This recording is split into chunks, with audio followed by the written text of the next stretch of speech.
മനുഷ്യന്മാർ അങ്ങനെ അല്ലാന്നേ.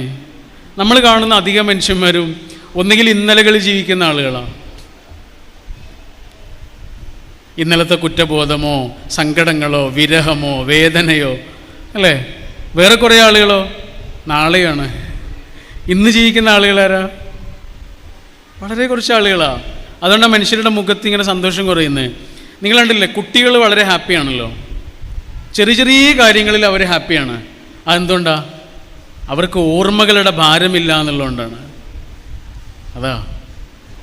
പിന്നെ ഹാപ്പി ആയിട്ടുള്ള ആളുകൾ ഭ്രാന്തന്മാരാ അല്ലേ. അവർ ഹാപ്പിയാണ്. നിങ്ങൾ കണ്ടില്ലേ നമ്മുടെ പാരമ്പര്യങ്ങളിലുള്ള നാറാണത്ത് ഭ്രാന്തൻ, നമ്മളയാളെ ഭ്രാന്തൻ എന്നൊക്കെ പറയും.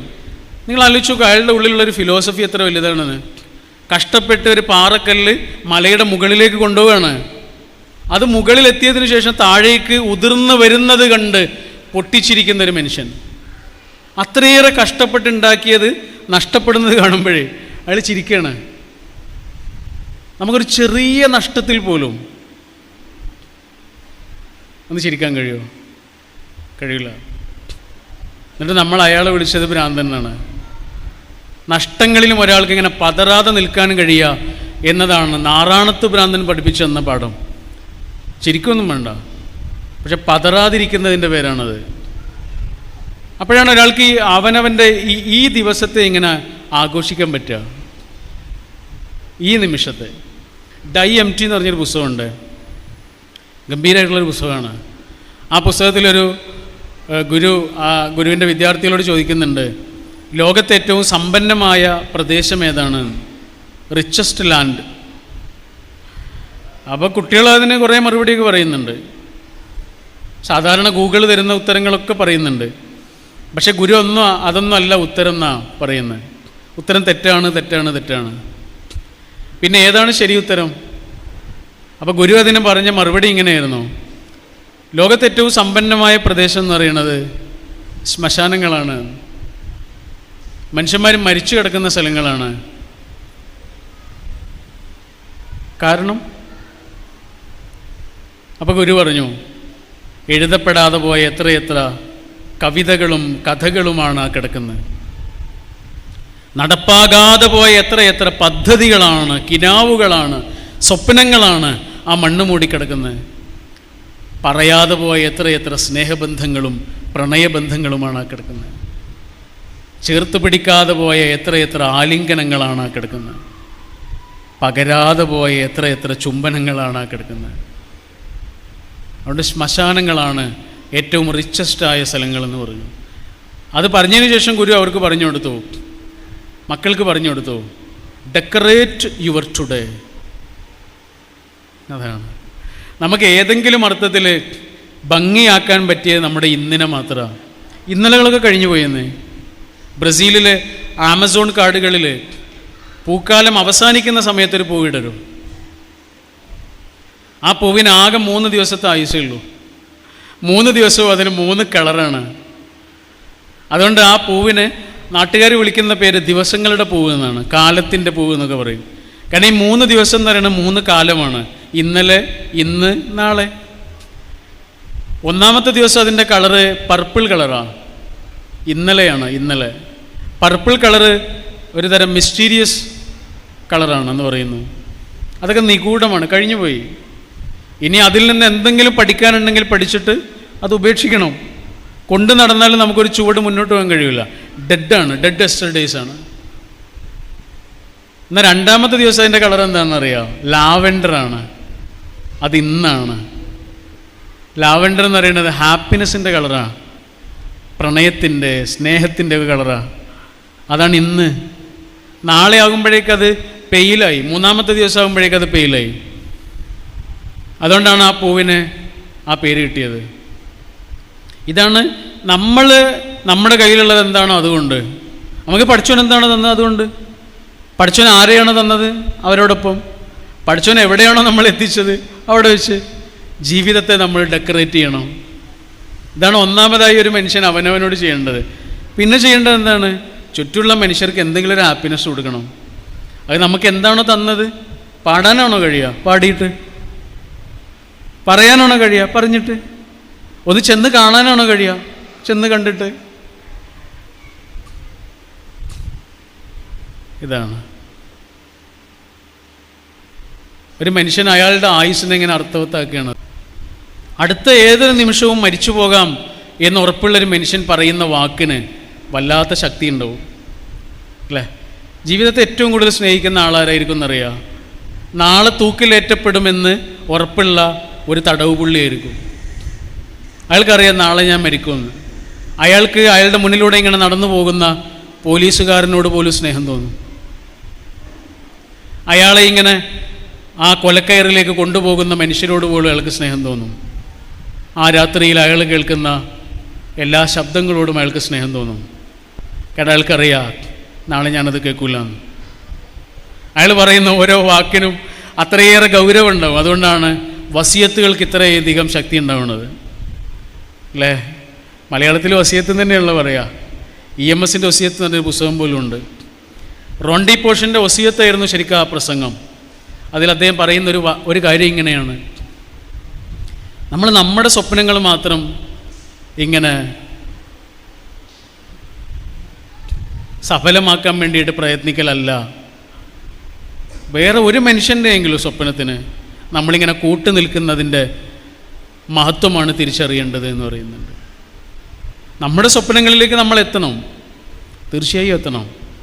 പക്ഷെ അതിൻ്റെ കൂടെ നമ്മൾ ചെയ്യേണ്ടത് ഇതാണ്: നമ്മൾ എത്ര ജയിച്ച് കയറുമ്പോഴും തോറ്റ മനുഷ്യനെ കുറിച്ച് ആലോചിക്കുക എന്നുള്ളതാണ് എന്ന് പറയുന്നുണ്ട്.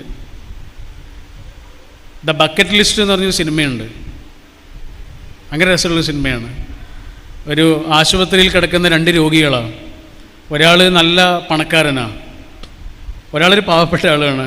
ഈ പാവപ്പെട്ട ആൾ ഇടയ്ക്കിടയ്ക്ക് ഇങ്ങനെ ഒരു കടലാസിലെന്തോ എഴുതിയിട്ട് ചവറ്റുകൊട്ടയിലേക്ക് ഇങ്ങനെ എറിയും. ആ പണക്കാരൻ ശ്രദ്ധിക്കുന്നുണ്ട്. ഒരു ദിവസം ആ പാവപ്പെട്ട ആളിങ്ങനെ കിടന്നുറങ്ങുന്ന സമയത്ത് ആ ചവറ്റുകൊട്ടയിലേക്ക് ഇയാളെ എഴുതി വലിച്ചെറിഞ്ഞത് ആ പേപ്പറുകൾ ഈ പണക്കാരനായ ആളിങ്ങനെ എടുത്ത് നോക്കി. അദ്ദേഹത്തിൻ്റെ ആഗ്രഹങ്ങളുടെ പട്ടികയാണ്. ആ പാവപ്പെട്ട മനുഷ്യനെ അയാളുടെ സ്വപ്നങ്ങൾ ഇങ്ങനെ എഴുതി വെച്ചതാ. ഈ പണക്കാരൻ ആദ്യമായി എടുത്തു നോക്കിയ പേപ്പറിൽ എന്താ എഴുതി വെച്ചതെന്നറിയാം? ഒരു ബർഗർ കഴിക്കണം എന്ന്. ഇത്രയേ ഉള്ളൂ.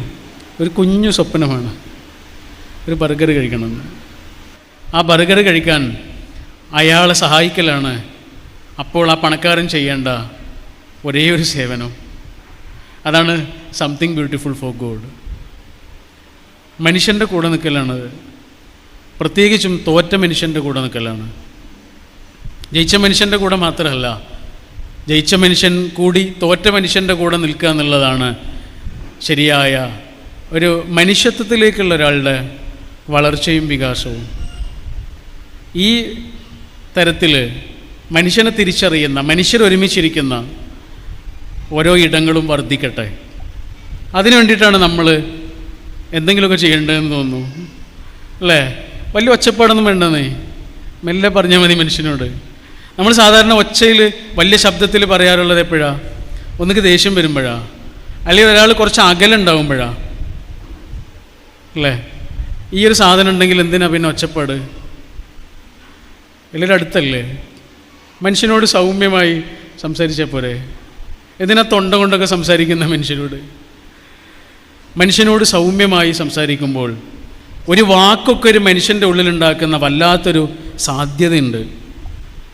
സാരല്ലടാ എന്ന് പറഞ്ഞൊരു വാക്കൊക്കെ ഉണ്ടാക്കുന്ന ഒരു വല്ലാത്ത ആശ്വാസമുണ്ട്. വാക്ക് വിത്താണെന്നാണ് ബൈബിൾ പറയുന്നത്. വിത്ത് എന്ന് പറഞ്ഞാൽ ലൈഫ് പൊട്ടൻഷ്യാലിറ്റി എന്നാണ് അല്ലേ? ഒരു ആപ്പിളിനകത്ത് എത്ര വിത്തുണ്ട് എന്ന് നമുക്ക് എണ്ണി നോക്കാൻ കഴിയും. പക്ഷെ ഒരു വിത്തിനകത്ത് എത്ര ആപ്പിൾ ഉണ്ടെന്ന് എണ്ണി നോക്കാൻ കഴിയില്ല. അതാണ് വിത്ത് എന്ന് പറയുന്നത്. ഇങ്ങനെയാണ് ഓരോ വാക്കും. നമ്മളൊരാളോടൊരു വാക്ക് പറയുമ്പോഴേ അത് പറയുന്ന സമയത്തൊന്നും അയാൾക്കത് ഉപയോഗപ്പെടണമെന്നില്ല. പക്ഷേ ഏതെങ്കിലും ഒരു കാലത്ത് വരാനിരിക്കുന്നൊരു മഴയിൽ ആ വാക്കിൻ്റെ വിത്ത് തളിർക്കുക തന്നെ ചെയ്യും. ഒരു വാക്കൊക്കെ മനുഷ്യനുണ്ടാക്കുന്നൊരു ആശ്വാസമുണ്ട്. ഇപ്പോൾ ഡോക്ടർമാരൊക്കെ ഇരിക്കുന്നതുകൊണ്ട് പറയാം, സാരല്ല എന്ന് പറയുന്നൊരു വാക്കൊക്കെ ഉണ്ടാക്കണൊരു വല്ലാത്തൊരു ബലമുണ്ട്. ചിലപ്പോൾ അയാളുടെ അസുഖത്തെക്കുറിച്ച് അയാൾക്കറിയുന്നതിലേറെ നിങ്ങൾക്കറിയുമായിരിക്കുമല്ലോ. അയാളുടെ റിപ്പോർട്ടുകൾ കാണുമ്പോൾ അതിൻ്റെ ഒരു ഭീകരാവസ്ഥയൊക്കെ നിങ്ങൾക്കറിയാം. പക്ഷെ നിങ്ങളുടെ ഒരു വാക്കിൻ്റെ ബലത്തിൽ അയാൾ ആശ്വാസം കണ്ടെത്തും. അയാളുടെ ആത്മവിശ്വാസത്തെ അയാൾ വീണ്ടെടുക്കും. അതാണ് ശരിയായ വേർഡ്, ആത്മവിശ്വാസമാണ്. ആത്മവിശ്വാസം എന്ന് പറഞ്ഞാൽ എന്താണ്?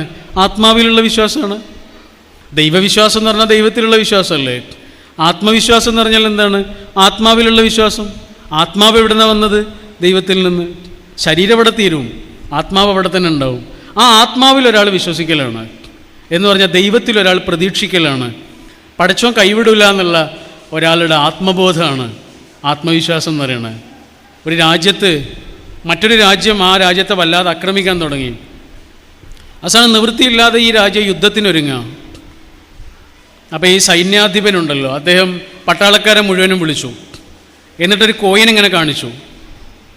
ആ കോയിനെ അദ്ദേഹം പറഞ്ഞു, ഞാനത് മുകളിലേക്ക് ഇട്ടിട്ട് രാജമുദ്രയാണ് മുകളിൽ വരുന്നതെങ്കിൽ നമ്മൾ യുദ്ധം ചെയ്യും,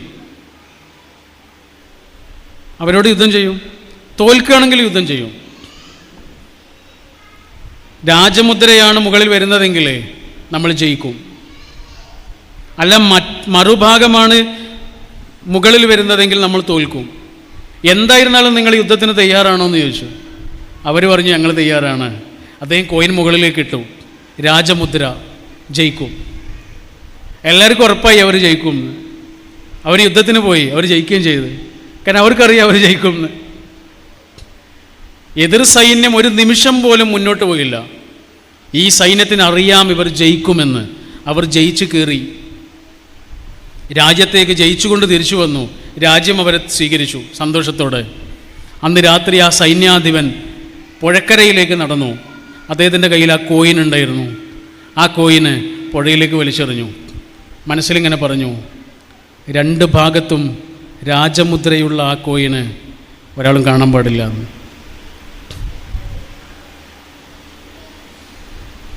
ഇതാണ് ആത്മവിശ്വാസം. ഒരാൾ അയാളുടെ ഉള്ളിലെ വിജയത്തിലുള്ള പ്രതീക്ഷ അർപ്പിക്കുകയാണ് ചെയ്തത്. അങ്ങനെ അവനവൻ്റെ ഉള്ളിലെ ആ വിജയത്തിലേക്ക് മനുഷ്യൻ്റെ ശ്രദ്ധ തിരിക്കാനാണ് മറ്റൊരു മനുഷ്യനോട് ഏതെങ്കിലും അർത്ഥത്തിൽ ബന്ധപ്പെടുന്ന ഏതൊരു മനുഷ്യനും ചെയ്യേണ്ടത്. അവരവരുടെ ഉള്ളിലെ ആത്മവിശ്വാസത്തിന്, അവരവരുടെ ഉള്ളിലെ കുറ്റബോധത്തിന്, അവരവരുടെ ഉള്ളിലെ പാപബോധത്തിന് നമ്മളൊരു പരിഹാരമായിരിക്കണം. സാരല്ലടാ, അതല്ലേ ഖുർആൻ. ഖുർആൻ ശരിക്കും എന്താണ്? ഹോപ്പ്. അത്രയേ ഉള്ളൂ. നിങ്ങൾ പാപം ചെയ്ത ആളാണോ? സാരമില്ലാന്നേ, അതിനൊക്കെ പരിഹാരമുണ്ട്. നിങ്ങൾ എന്തെങ്കിലും വലിയ തിന്മകളൊക്കെ ചെയ്ത ആളാണോ?